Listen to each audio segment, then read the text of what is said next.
का साहब बहुत बहुत स्वागत है। सबसे पहले सर बधाई एक बार फिर से, आज 20,000 के दर्शन हो रहे हैं पूरे 70 दिनों के बाद। इतने दिनों बाद फिर से निफ्टी 20,000 पे पहुंचा, बड़ा आंकड़ा है। और थैंक्स टू यू और थैंक्स टू अमेरिकन मार्केट जो काफ़ी मजबूत है। सर ये डॉलर इंडेक्स और बॉन्ड यील्ड दोनों जो ठंडे पड़ते दिख रहे हैं, इसके पीछे के कारण भी बताएं और इससे क्या संकेत है वो भी समझाएं। मूलभूत कारण यही है अनिल जी के ये सोचा जा रहा है कि का रेट हाइक साइकिल खत्म हो गया। दिसंबर 13 को अगली बैठक है फेड की, जहां बिल्कुल उम्मीद नहीं है कि कुछ रेट हाइक होगा। फिर 31 जनवरी की बैठक में भी कोई उम्मीद नहीं है।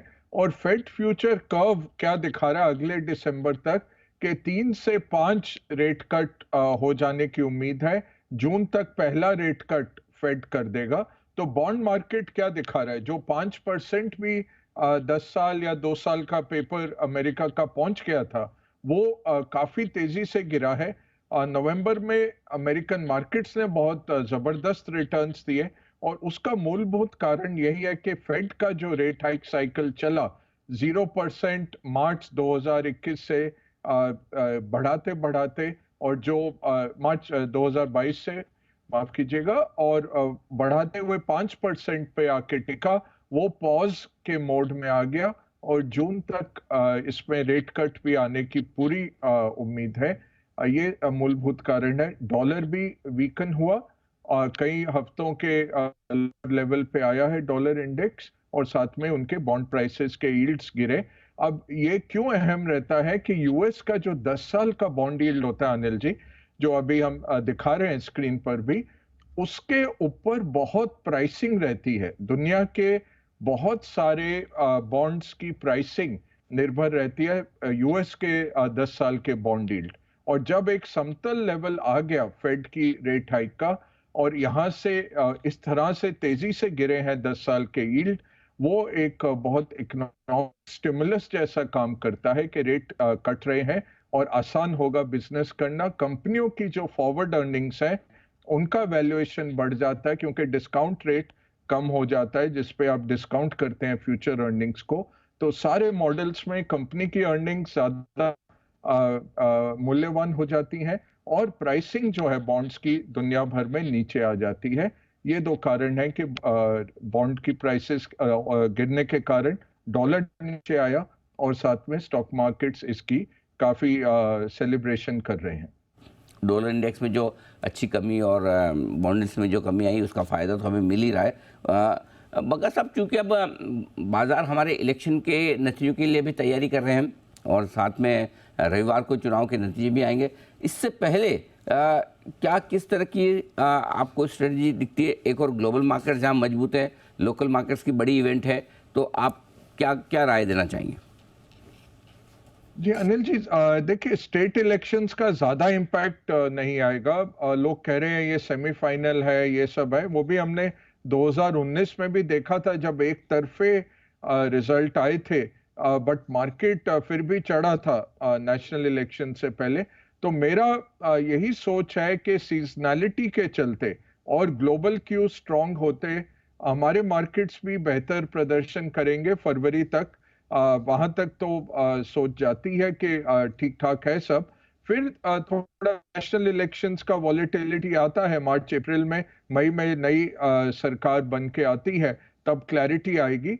बट क्या बदल गया है 2014-2019 से, क्या बदला है हमारे मार्केट्स में, और पुराना विश्लेषण क्यों नहीं चलेगा? उसका सबसे बड़ा कारण है जो 17,000 करोड़ महीने दर महीने आपके एसआईपी में आ रहे हैं, जो ईपीएफओ का पैसा आ रहा है, जो इंश्योरेंस का पैसा आ रहा है। तो ये जो 40 बिलियन डॉलर साल के घरेलू निवेशक डाल रहे हैं भारतीय मार्केट्स में, ये एक बहुत एक तबका बन गया है, एक सेगमेंट बन गया है। तो पुराने एनालिसिस, हिस्टोरिकल एनालिसिस इस बारी शायद नहीं चलेंगे। मुझे भारतीय मार्केट बुलंद लगते हैं, और ऐसा भी नहीं है कि अमेरिकन मार्केट करेक्शन हमें दिखती है। नवंबर बहुत अच्छा गया है और दिसंबर में भी अच्छा प्रदर्शन होने की पूरी उम्मीद है। इसमें जो कॉशन है वो 19 जनवरी की है, जो पहले भी अनिल जी आप सचेत कर चुके हैं सबको कि ये जो पास हुआ था यूएस कांग्रेस में स्पेंडिंग बिल, वो 19 जनवरी और 2 फरवरी को पूर्ण होता है। कुछ चीज़ों पे अंकुश लगता है 19 जनवरी, कुछ पे 2 फरवरी। तो ये बहुत अहम रहेगा कि नए साल में या दिसंबर में रिपब्लिकन्स और डेमोक्रेट्स में कुछ समझौता हो जाए स्पेंडिंग में, और 19 जनवरी नहीं तो थोड़ा मार्केट हिल सकते हैं। अदरवाइज हमें जो दिख रहा है सीजनैलिटी के चलते फरवरी तक एक और all time high Indian markets में आते हमें दिखता है, और अमेरिकन मार्केट्स भी बुलंद रहेंगे। हाई की तरफ बढ़ते हुए भारतीय बाजार और अमेरिकी बाजार दोनों ही आपके लिए ये बग्गा साहब की राय आती हुई दिख रही है। ठीक है, इलेक्शन के लिए थोड़ा बहुत आप तैयारी करके चले, लेकिन अल्टीमेटली इन इलेक्शंस का बड़े इलेक्शंस पर यानी कि यूनियन इलेक्शन पे कोई खास असर होगा नहीं। बग्गा साहब से हम बात कर ही रहे थे कि चार्ली मुंगर साहब जो कि वॉरेन बफेट के खास सहयोगी रहे, 99 साल की उम्र में उनका कल देहांत हुआ। बग्गा साहब, आपने तो काफ़ी उन्हें पढ़ा है और आई एम श्योर काफ़ी कुछ आपने उनकी लिखी हुई किताबें वगैरह इनसे काफ़ी कुछ जानकारी ली है। बताएं सर, क्या कुछ खास उनकी अहमियत रही, क्या कुछ उनसे सीखा जा सकता है? कॉमन सेंस सबसे बड़ी चीज थी अनिल जी। बहुत मजाकिये भी थे और बहुत पेचीदा चीजें, बहुत गूढ़ मंत्र बहुत सिंपल लैंग्वेज में देते थे। और इनका जो एक कहानी सुनाना चाहूंगा जल्दी से। मैक्स प्लैंक की एक कहानी सुनाते थे। नोबेल फिजिक्स के विजेता थे 1918 में। Max Planck German quantum physics के रचयिता थे। तो मैक्स प्लैंक जर्मन इसमें जाके लेक्चर देते थे। उनके जो ड्राइवर थे वो भी साथ जाते, वो भी सुनते। तो 20-25 लेक्चर्स के बाद ड्राइवर ने कहा, मैक्स प्लैंक जी, अगले लेक्चर में आप मेरी टोपी और वर्दी डाल के बैठ जाइएगा, मैं लेक्चर दे दूंगा। उन्होंने कहा ये कैसे? बोला, मेरे को कंठस्थ हो गया सारा और बहुत बोरिंग हो जाता है मेरे लिए वही चीज सुनना, आप तो वही चीज बोलते हैं। तो मैक्स प्लैंक ने मान लिया। तो हैम्बर्ग या म्यूनिक का शहर था, वहां पहुंचे। तो ड्राइवर ने बहुत अच्छा एक व्याख्यान दिया, सबने ताली बजाई। एक प्रोफेसर उठ के एक पेचीदा प्रश्न पूछे कि भाई क्वांटम फिजिक्स में ये होता है, ये होता है, तो ये इक्वेशन कैसे सॉल्व करें? तो हाजिर जवाबी देखिए वो ड्राइवर की। उन्होंने कहा, देखिए ये तो आपने इतना, मैं सोच ही नहीं सकता हैम्बर्ग में इतना बड़ा विख्यात प्रोफेसर इतना आसान प्रश्न पूछेगा, इसका आंसर तो वो बैठा हुआ मेरा ड्राइवर भी दे देगा।